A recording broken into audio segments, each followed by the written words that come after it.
जय श्री सीताराम, जय राधे श्याम। बोले शंकर भगवान की जय। एक भक्त हैं भगवान के, बड़े अनूठे संबंध बनाने वाले श्री प्रयागदास जी महाराज। महाराज जनकपुर में रहने वाले एक दीनहीन परिवार में जन्मे विधवा माता। भगवान जिन पे कृपा करते हैं ना कुछ कम कर दिया करते हैं। माई विधवा हैं, घर में कुछ नहीं है, बड़ी अभाव का जीवन है। माता के पास 2 साड़ी हैं, एक पहन लेती और एक धो करके सुखा देती। घर में बड़ी अभाव का जीवन है और अकेले प्रयागदास जी, छोटी सी आयु, वही 9-10 वर्ष की। रक्षाबंधन का त्यौहार आया, सावन का महीना, बड़ा परम पावन पुनीत, और ये त्यौहार भाई बहन के लिए तो है ही। हर घर में देखा कि एक भाई को और बहन बड़े प्रेम से लंबी दीर्घायु की कामना करते हुए राखी बांध रही है। भगवान मेरे भाई को कुशल रखें, आयु लंबी हो, कार्य सफल हो। हर एक भाई को राखी बांधी जा रही है। प्रयागदास जी बड़े उदास हुए, क्योंकि जिनके पास धन नहीं होता ना, संसारिक साधन नहीं होते ना, उनको कोई पूछता नहीं है। संसार का नियम है, संसार के लोग उनसे नाता नहीं रखते। उनसे केवल एक ही नाता रख सकते हैं, और वो मेरे ठाकुर जी हैं, भगवान हैं, वो दयालु हैं, वही उन्हीं का नाता रहता है। संसार का नाता नहीं रहता उनसे। दुनिया के नाते बन जाते हैं जब पैसा पास होता है, और गरीबी में वही टूट जाता है जो रिश्ता खास होता है। प्रयागराज जी के पास धन नहीं है तो कोई राखी नहीं बांधा किसी बहन ने। नम्र आंखों से रोते हुए माँ के पास गए। माँ, आज रक्षाबंधन है। हाँ हाँ बेटा, आज रक्षाबंधन है। मैया, सभी के हाथों में राखी है, मुझे क्यों नहीं किसी ने बांधी? माता दैन्य भाव से, बेटा सबकी बहन है ना, और बहन ही अपने भाई के हाथ में राखी बांधती है, तो तुम्हारी कोई बहन नहीं है इसलिए शायद राखी नहीं बंधी। प्रयागराज जी कहते हैं, मैया तो सबके पास बहन है, सबके हाथ पैर नाक कान मुंह सबके पास हैं, सभी इंसान हैं, मैं भी हूँ, मेरे बहन क्यों नहीं है?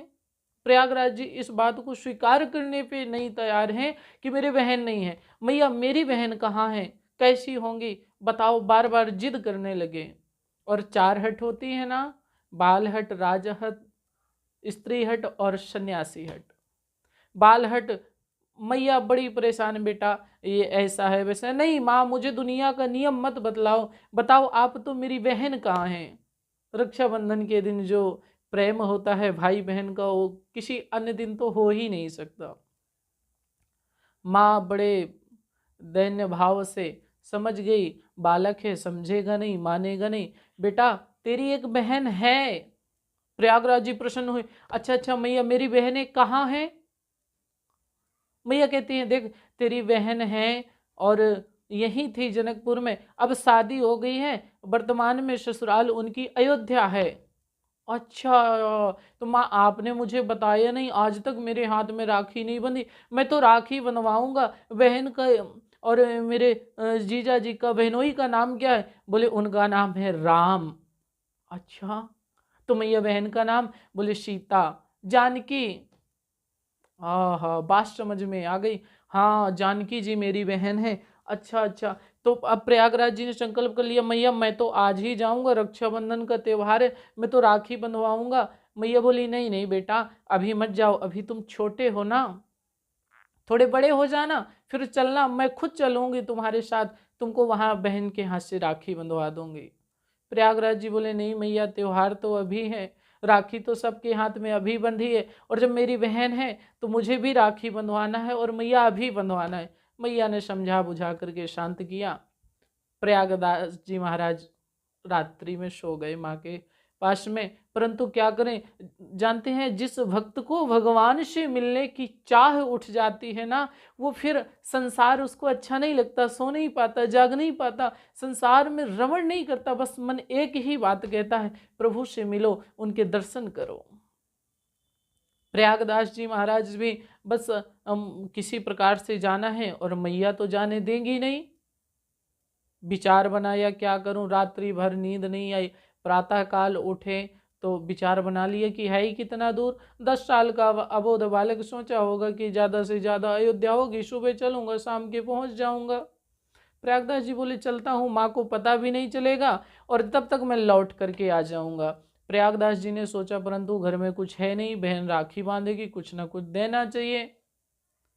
तो समझ में आया, एक माता की एक धोती फटी सी सिली सी धुली सी टंगी हुई थी, उसी को उठाया, उठा करके बढ़िया तह लगा करके और कांख में दबा करके ऐसे और बस चल दिए। मन में एक ही विचार, अपनी बहन के पास जाऊंगा, राखी बंधवाऊंगा और उसके बाद फिर माँ के पास आ जाऊंगा। और प्रभु की कृपा से चल दिए, अपने जनकपुर से चले। अब देखिए, जनकपुर से यदि किसी को पैदल पैदल अयोध्या जाना हो तो वर्षों का रास्ता है, परंतु प्रभु कहते हैं तू मेरे तरफ एक कदम तो चल, मैं तेरे तरफ 10 कदम बढ़ाऊंगा। भगवान से चाह है ना, और जब हम भगवान से कोई नाता बनाते हैं तो उस नाते को स्वयं भगवान निभाते हैं। निभाने की मत सोचो, नाता बनाना है तो गोविंद से बनाओ, मेरे ठाकुर जी से बनाओ, वो खुद ही निभा लेंगे।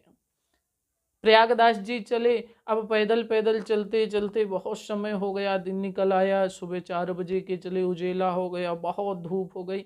सोचा अभी अयोध्या नहीं पहुंचे तो एक बरगद का वृक्ष था, सोचा चलो थोड़ी दूर और बचा होगा, थोड़ी धूप कम हो जाए। लेट गए, धोती जो बहन को भेंट करनी है सिराने रख लिया, सो गए।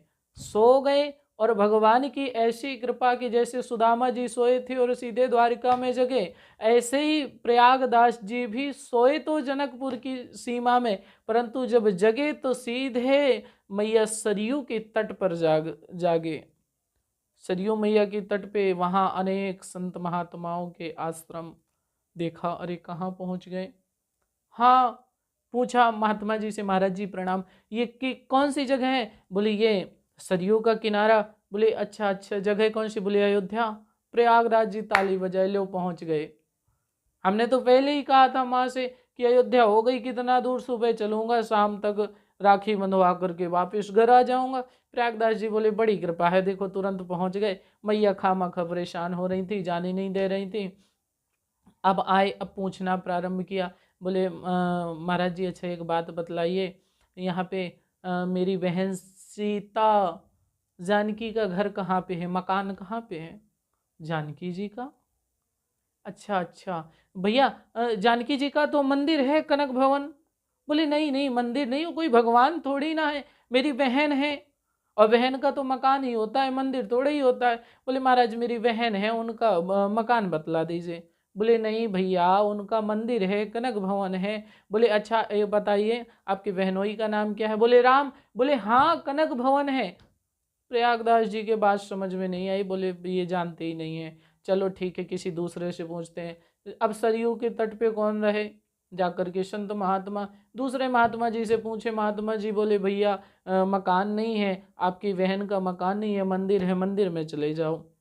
प्रयागदास जी बोले मंदिर हो ही नहीं सकता, मंदिर तो भगवान का होता है, देवी का होता है, देवता का होता है, बहन का कहाँ से मंदिर हुआ? और फिर जैसी अपनी स्थिति है, मन में विचार बनाया बहन भी ऐसी ही होंगी। 2-4 महात्माओं से पूछा, किसी ने सोचा पागल है, चिल्लाने दो। प्रयागदास जी महाराज दिन भर ढूंढे, कहीं मैया जानकी का, उनकी बहन का कहीं भी मकान नहीं मिला और लौट करके वशिष्ठ कुंड के पास आए और नीम के वृक्ष के नीचे बताते हैं शयन कर गए, सो गए। रात्रि के समय, अंधकार के समय दिव्य प्रकाश हुआ और प्रयागदास जी के नेत्र खुले, देखा कि एक हाथी पे सवार युगल जोड़ी भगवान प्रभु श्री राम और मैया जानकी जी पधार रही हैं श्वेत वर्ण के हाथी पे, और स्वयं हनुमंत लाल जी महाराज महावत बने हुए हैं, उस हाथी को ला करके चले आ रहे हैं। अब जैसे प्रयागदास की आंख खुली, देखा इतना बड़ा प्रकाश, ऐसे किया, सोचा हाँ हो सकता है कोई बड़े राजा महाराजा हो, क्योंकि कभी बहन को देखा तो है नहीं। कोई बड़े राजा महाराजा हो तो ऐसा करो प्रयागदास थोड़ा किनारे हो जाओ। प्रयागदास जी थोड़ा डर से गए और किनारे हो गए। धीरे धीरे वो हाथी देखा कि प्रयागराज जी कहते मेरे ही तरफ आ रहा है। प्रयागराज जी को और संकोचित हुआ कि मैं जाऊं कहाँ, करूं क्या, पर कोई नहीं। झांकी जो भगवान की देखी उसको देख करके इतना आनंद आया कि प्रयागदास जी वहीं रुक गए। बोले अब जो होना होगा होगा, लेकिन इनके दर्शन बहुत अच्छे लग रहे हैं, आनंद बहुत आ रहा है। धीरे धीरे वो हाथी पे सवार भगवान स्वयं प्रयागदास जी के पास आ गए और भगवान कहते हैं और प्रयागदास जी कैसे हो। प्रयागदास जी बोले इनको तो मेरा नाम भी पता है। बोले आप कौन है जी। बोले हम ही हैं आपके बहनोई राम। आप कह रहे थे ना, अच्छा अच्छा। दौड़ के गया, नेत्रों में अश्रु बिंदु आ गए, चरण पकड़ लिए। बोले प्रभु आपके तो बड़े ठाठ हैं, मैंने पूरे अयोध्या में पूछा किसी ने बताया नहीं, और तो और आपके डर के मारे लोग यहाँ के कपड़े भी नहीं पहनते। ऐसे ही संत महात्मा एक अचला में और वैसे ही कम में रहते हैं, सोचा यहाँ के राजा ऐसे होंगे तो उनके भय से कपड़े नहीं पहनते। महाराज आपका तो बड़ा ठाठ बाट है, मैं पूरे दिन बताइए भटकता रहा, आप मिले नहीं, और मेरी बहन कहाँ है। बोले ये है हाथी पे बैठी। प्रयागराज जी को संकोच हुआ, मैं पूरा दिन ढूंढा, ये यहाँ बैठी हैं। बोले नहीं प्रभु ये बहन नहीं हो सकती। क्यों? बस इसलिए नहीं हो सकती, वर्षों बाद मिला हूं और बहन हाथी पर बैठी है, मेरी तो दशा बिगड़ गई है। ऐसा नहीं होता कि भाई को देख करके बहन के अश्रुबिंद ना भराएं। मैया जानकी जी के हृदय में वो बात इतनी लगी। मैया जानकी सहज ही हाथी से नीचे आकर के विमान से और भाई को हृदय से लगा लिया। और महाराज नेत्रों से अश्रु आ गए मैया जानकी जी के, क्योंकि ये नाता ही ऐसा है। मैया जानकी जी को भी भाई मिला और भाई को भी बहन मिली। भगवान बोले क्या पहले कभी बहन को देखा है। बोले नहीं, मेरी माँ बतला रही थी तो मैं आ गया, लेकिन अब तो मिल ही गया हूँ। बहन एक काम करो ना, राखी बांध दो और आप ना आ जाए करो। बहुत प्रकार से आभार किया। मैया जानकी जी बोली ठीक है हम आ जाएंगे। हाथ बढ़ाया, हाथ में प्रेम का सूत्र, रक्षाबंधन का राखी बांधी, तिलक किया। प्रयागराज जी संकुचित हुए, छोटा सा बालक। बोले बहन आपकी तो बड़ी ठाठ बाट है।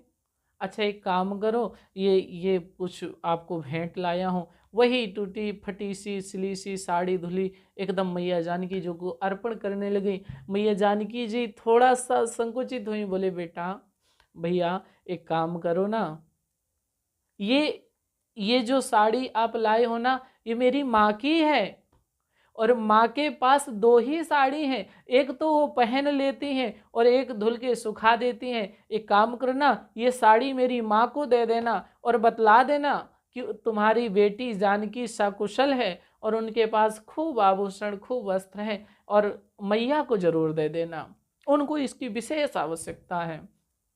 प्रयागदास जी बोले बात तो सही है। बोले फिर भी बहन मेरा मन करता है कि आप ले लो, पहली बार आया हूँ। मैया जानकी जी बोली नहीं नहीं, ये दे देना, मेरी माँ को दे देना। अच्छा और कैसे हो, हाल चाल पूछा। ठीक है। थोड़ी देर बाद प्रयागदास जी बैठ गए। मैया जानकी जी ने भी यथाउचित सम्मान किया, राखी बांधी और उसके बाद पुनः हाथी में बैठ करके चले गए। प्रयागदास जी को इतना आश्चर्य हुआ, बहन आई भी और बताओ बहन ने कहा नहीं कि घर चलो, ना कुछ खिलाया ना पिलाया, बहन चली गई। प्रयागदास जी बोले हो सकता है ना जी ये यहाँ के राजा महाराजा हैं, भाई इनको लगे कि इतने गरीब भाई, इतना गरीब से नाता तो ठीक बात नहीं है, चलो कोई बात नहीं। चली गई तो चली गई, फिर आऊँगा, फिर इसी वृक्ष के नीचे मिल लूँगा, मेरी तो बहन है, कैसे भी करके चलो बहन की बात रह जाए, कोई कुछ कहे ना। सुबह संत महात्मा आए, प्रयागदास जी बड़े प्रसन्न हैं, नेत्रों में अश्रुबिंद हो। बताओ उनकी झांकी का दर्शन हो गया, जिनके लिए महात्मा तपस्या करते हैं, भजन करते हैं। संत समझ गए कि इनको श्री किशोरी जी की कृपा हो गई। संतों ने आश्रय दिया, स्नान ध्यान करवाया। अब स्नान के बाद जैसी भोजन का नंबर आया, दो देवियां स्वर्ण थाल में लेकर के भोजन लेकर के आई। प्रयागदास जी से बोले कि देखो ये सत्यनारायण भगवान की हमारे घर में पूजा हुई है, ये आपको भोजन करना है, ये प्रसाद है। प्रयागदास जी बोले मेरे लिए। बोले हाँ। बोले थाल? देवियाँ बोली थाल हम ले जाएंगे, आप इसको रखिए, प्रसाद पाइए, तब तक हम आते हैं। प्रयागदास जी परम प्रसन्न हुए। उस प्रसाद को तो ग्रहण किया, अब वो थाल लेने कोई नहीं आया। प्रयागदास जी सोच रहे हैं करूं क्या, इस थाल का। संतों से कहा ये आप रख लो। संत बोले नहीं नहीं, आपने बहन से राखी बंधवाई है ना, बहन ने उसी की नजर करी है। अब वो थाल ना प्रयागदास जी ने लिया और ना संत महात्मा ने लिया, वो उठा करके वशिष्ठ कुंड में डाल दिया। प्रयागदास जी पुनः वापिस हुए और भगवान की ऐसी कृपा की जल्द ही घर पहुंच गए। घर में माँ विहाल थी, बेटा कहाँ चले गए थे। बेटा आकर के खुशी के मारे झूमते हुए सारा हाल सुनाया। मैया प्रसन्न हुई और आकाश की तरफ देखा और हाथ जोड़ लिए, क्योंकि हारे का हरि नाम, सुनारी मैंने निर्बल केवल राम। मैया कहती हैं वाह जानकी जी, हम जनकपुर में रहते हैं, आपने खूब निभाई। जनकपुर के नाते मैंने आपको बेटी बताया, आपने उसको स्वीकार कर लिया और सिद्ध भी कर दिया। आप जैसी कृपा किसी और पे नहीं हो सकती लाडली जो। महाराजा धीराज अखंड कोटि ब्रह्मांड नायक प्रभु श्री राम जैसी कृपा कोई और नहीं कर सकता। परंतु बात अभी यहाँ समाप्त नहीं हुई। प्रयागदास जी थोड़ी बड़े हुए सालखंड में एक जगह कथा हो रही थी, कथा सुनने के लिए गए। उसी दिन भगवान को वनवास हो रहा था, 14 वर्ष का वनवास हुआ। प्रयागदास जी ने कथा सुनी, बड़ा आश्चर्य हुआ। बोले उन्हीं को वनवास हो गया, उस दिन तो मिले थे, बड़े अच्छे थे, बड़े सकुशल थे, उनको वनवास हो गया। अच्छा, कोई समझाने वाला नहीं रहा होगा। चलिए उनको वापस करते हैं। अब प्रयागदास जी ने व्यास जी से पूछा भैया भगवान कहाँ गए होंगे। तो व्यास जी बड़े परेशान, बोले चित्रकूट गए। अच्छा अच्छा, चित्रकूट गए। प्रयागदास जी ने जैसे तैसे मांगना इकट्ठा किया, किसी से कहा देखो मेरे भाई बहन वनवास गए हैं, मुझे भाई के लिए बहन के लिए कुछ ले जाना है। तो 3 बेड, तकिया, चद्दर और भी सामान आभूषण इकट्ठा किया और इकट्ठा करके लाए। फटिक शिला पर आए, प्रभु कहाँ हो, आप कहाँ हो, राम जी कहाँ हो, बहन कहाँ हो। तो जैसे ही आवाज़ लगाई, क्योंकि भगवान को ढूंढने के लिए संसार में थोड़ा ही जाना पड़ता है, भगवान तो वहीं रहते हैं जहाँ भक्त की हाँ होती है, जहाँ भक्त पुकारता है भगवान तो वहीं चले आते हैं। जैसे ही मंदाकिनी के चारों तरफ देखा, जंगल में देखा, प्रभु श्री सीताराम प्रकट हो गए, साथ में लखन लाल जी। भगवान से बोले कि देखो आपको अगर पिताजी ने, आज देखिए प्रयागदास जी समझा रहे हैं भगवान को, आपको पिताजी ने कह भी दिया तो आपको इतना ज़्यादा नाराज होकर के वनवास थोड़ा जाना था, आप पछता रहे होंगे। भगवान बोले नहीं नहीं, मुझे तो पिता का वचन है, निभाना है। प्रयागराज जी बोले अच्छा कोई बात नहीं, आपको निभाना है, मेरी बहन भी है, तो आप ये करिए, 3 बेड हैं, तकिया चद्दर सब ये रख लीजिए, इसको ये आपके काम आएगा और मैं भी आपकी सेवा में ही आज से यहीं रम जाऊंगा। भगवान बोले नहीं नहीं, आप बहुत छोटे हो, एक काम करो ना, ये ले जाओ, मैंने पिताजी से वचन दिया है कि मैं शयन नहीं करूंगा, मैं जमीन में शयन करूंगा। तापस वेश विशेष उदासी, मुझे वेश भी रखना है, मुझे मर्यादा से बंधा हुआ हूँ। प्रयागदास जी रोने लगे, विलक विलक करके अपनी बहन की तरफ देखें, बहनोई की तरफ देखें। आप लोग इतने सुकुमार, पैर में चप्पल नहीं है, देखिए ना मैं जूता लाया हूँ बहुत अच्छे हैं, आप वस्त्र लाया हूँ ये शयन करने के लिए, इतने में आपका कार्य चल जाएगा, आप ले लीजिए। मैया जानकी जी समझ गई है भाई मेरा पक्का भाई है। मैया जानकी जी कहते हैं प्रभु इनको वैकुंठ का वैभव दिखाइए। प्रयागदास जी को भगवान ने वैकुंठ का वैभव दिखाया, बड़े ठाठ बाट। आज प्रयागदास जी की भक्ति के कारण भगवान के वैकुंठ धाम का दर्शन हो गया। प्रयागदास जी प्रसन्न हुए, बोले प्रभु आपके तो बड़े ठाठ बाट है, संसार को क्यों परेशान कर रहे हो। भगवान बोले मैं यहाँ आता हूँ धर्म की स्थापना के लिए, आज धर्म की स्थापना होगी, पिता का वचन सत्य होगा, मैं जाऊँगा। प्रयागदास जी प्रसन्न हुए, बोले महाराज ये सामान लाया हूँ इसका। भगवान बोले इसको तुम रख लो। प्रयागदास जी वहां से लौटे जनकपुर के लिए तो प्रयागराज पहुंचे।